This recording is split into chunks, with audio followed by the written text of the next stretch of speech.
Olá, seja bem-vindo ao segundo episódio de Vozes que Inspiram, o podcast em que exploramos percursos de liderança marcados por decisões difíceis, resiliência e visão de longo prazo.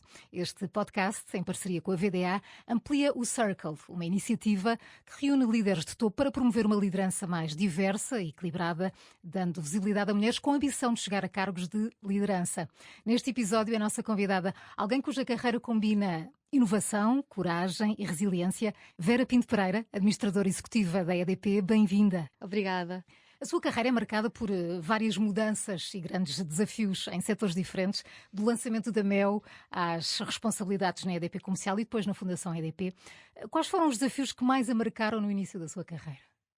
Eu acho que ao longo de todo o meu percurso, sobretudo nas transições e nas decisões de grandes mudanças que acabei por fazer, porque mudei, como disse, e bem, entre vários setores, esses foram os principais momentos de desafio, de arriscar, mudar completamente, de sair da zona de conforto, mudar de ambiente, aprender algo de novo do zero, reinventar-me com isso e tentar aportar algo a um negócio que estava a decorrer. Portanto, esses foram talvez os maiores desafios.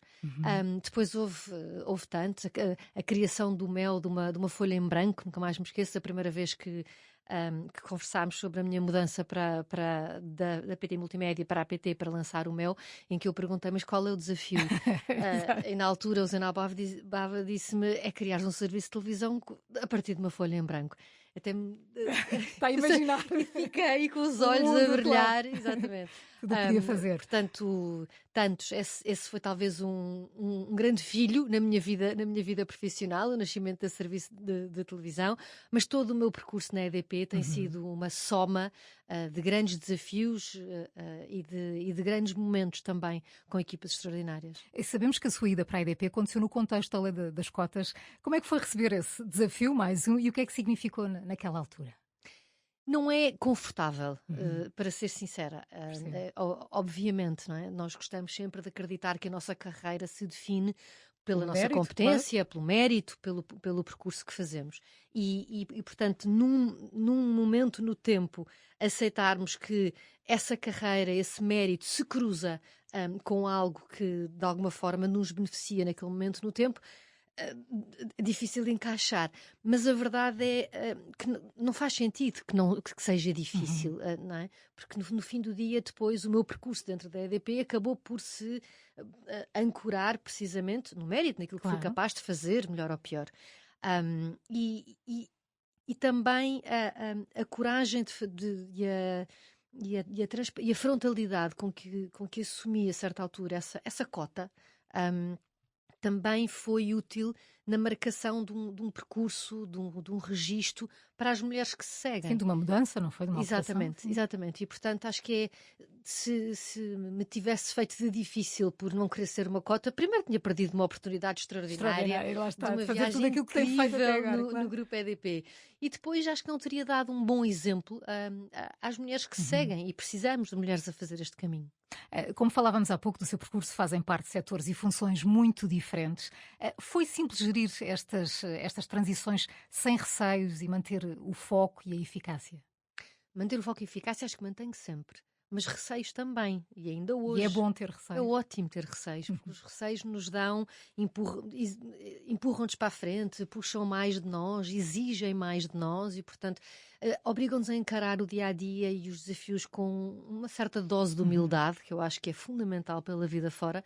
Portanto, o receio faz parte e é saudável, e temos todos, no fundo. É verdade, sim.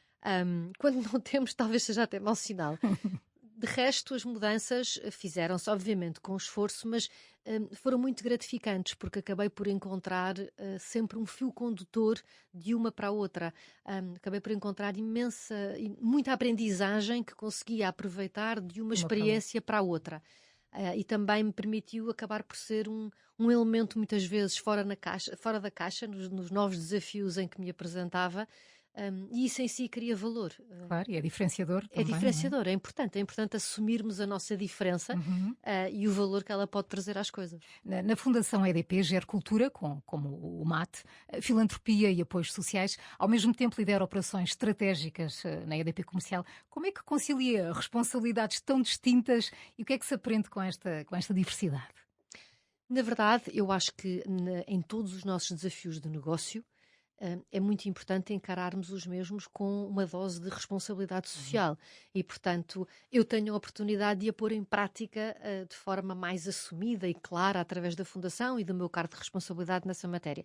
Mas também aquilo que eu desempenho do ponto de vista de negócio tem sempre presente essa preocupação, a preocupação com as pessoas, a preocupação com as comunidades em que nos inserimos, a preocupação com os nossos clientes. Portanto, essa dimensão social faz parte da vida e é muito importante que esteja sempre presente. É também assim que a EDP vive o seu negócio. Nós falamos muitas vezes que a EDP quer liderar a transição energética, mas de forma justa e inclusiva. E, portanto, essa combinação é algo que faz parte da matriz da empresa, é algo que faz parte da minha forma de ser. E por isso é muito gratificante eu poder combinar depois na prática essas duas dimensões. E aquele meu bocadinho da semana que dedico à Fundação é extraordinário, é gratificante, é super divertido. Dá para perceber pela sua expressão a falar. E puxa outras coisas em mim, toda Claro. a parte da arte e cultura acaba por ir buscar um bocadinho da minha dimensão mais criativa que também preciso de pôr em Tão bom. prática. Antes de se juntar à EDP, a Vera Pinto Pereira ficou conhecida como a Senhora Mel, responsável por muitas inovações, como por exemplo as gravações automáticas. Que lições tirou desses tempos e que impacto considera que deixou depois no setor das telecomunicações? Quanto às lições que tirei, acho que aprendi sobretudo a gerir um ritmo de inovação acelerado. A ler o mercado, a tirar partido das oportunidades, a empurrar o próprio negócio e as equipas também elas para fora da zona de conforto, a trabalhar em folhas em branco. Portanto, essa experiência de inovação é algo que depois me acompanhou pela vida fora e que também marcou o meu percurso nas outras funções e que assumi nos outros setores em que trabalhei. Acho que é muito isso que trago da minha experiência do Mel, porque nós, e não fui eu que deixei uma marca, foi um nós, foi uma equipa enorme, incrível, grandes amigos que hoje continuam na minha vida. Trouxemos uma nova experiência de televisão para Portugal. Sem dúvida. Foi incrível, foi muito Fazer fixe. parte, não é? Fazer parte disso, de desafiar toda a forma como consumíamos e víamos televisão em Portugal. Sabemos que enfrentou um momento mais exigente com o diagnóstico de cancro. Como é que foi viver essa experiência e ao mesmo tempo manter o ritmo profissional, a liderança dos vários projetos? Foi um call to reality. Peço desculpa pelo estrangeirismo, mas foi um momento que marca um antes e depois na minha vida, sobretudo da forma como eu vivo o dia a dia e como pauso o meu dia, como encontro pausa no meu dia a dia, como vivo mais no presente e menos na ansiedade ou no plano do futuro. Portanto, foi um momento importante que eu quer dizer, não é bom ter um cancro, Claro. mas acabou por ser uma coisa boa para mim, que me tornou mais humana, mais ancorada no presente, mais tranquila e portanto, nesse sentido foi ótimo. Como é que conciliei isso com a minha vida pessoal e profissional? Eu continuei efetivamente a trabalhar, mas também porque isso é uma parte muito importante de mim e por isso quando entendi que o cancro não era um diagnóstico de algo que me obrigasse a ser uma pessoa diferente, a estar menos capaz de viver ter alguma o meu dia a dia. normalidade. Eu precisei muito dessa normalidade. Tive a sorte de ter equipas incríveis à minha volta a apoiarem-me, porque de facto não é uma fase de total normalidade. Acabamos por precisar de dedicar algum tempo ao tratamento e à recuperação, mas as pessoas que me rodeiam ajudaram-me a manter essa normalidade e a seguir em frente com o meu dia-a-dia, seja no trabalho, seja na família. Fala muito da equipa, muito importante, não é? Muito importante, muito importante. Eu tenho uma equipa extraordinária. Acho que as equipas se cultivam ao longo dos anos. Eu dedico bastante tempo ao tema pessoas, porque eu gosto de pessoas. Acho que alimento-me da energia dos outros e se puder dou um bocadinho da minha. E tenho uma equipa incrível. Li uma entrevista sua em que dizia: o meu início de carreira foi exigente, deu-me resiliência, não fui apaparicada e isso foi muito bom para mim. Foi não ter a vida facilitada, além da sua própria personalidade, que a ajudou a ultrapassar desafios pessoais, profissionais, como os que falávamos? Sim, também, entre outras coisas. Mas eu acho que a resiliência e a capacidade de nos reinventarmos são características, sistematicamente, cada vez que caímos, cada vez que há uma dificuldade, são características muito importantes para o sucesso e para o caminho e para a felicidade. É impossível sermos felizes se não passarmos por dificuldades, se não soubermos cair e levantar-nos, e portanto esse início de carreira, quer dizer, que também não foi nada do outro mundo, simplesmente foi muitas diretas, muito esforço, projetos difíceis, situações às vezes mais exigentes, e isso é importante. O início de carreira, não digo muito aos meus filhos, estão agora todos a começar também a sua carreira, não vai ser ótimo logo no primeiro dia. Claro. Não vai tudo correr bem. Não se vão sentir realizados não logo. Se vão sentir realizados, vão fazer imenso trabalho com o qual não se identificam, para além, obviamente, de servir cafés e tirar fotocópias e o que for. Mas isso é importante, faz parte do caminho. Faz parte do caminho. Vera Pinto Pereira, estamos a chegar ao fim. O que partilhou sobre a sua história e o percurso revela não só que é preciso coragem, mas também versatilidade e capacidade de transformar desafios em oportunidades, como a própria Vera dizia há pouco. Que mensagem gostaria de deixar a quem nos ouve, especialmente mulheres que aspiram a cargos de liderança? Eu tenho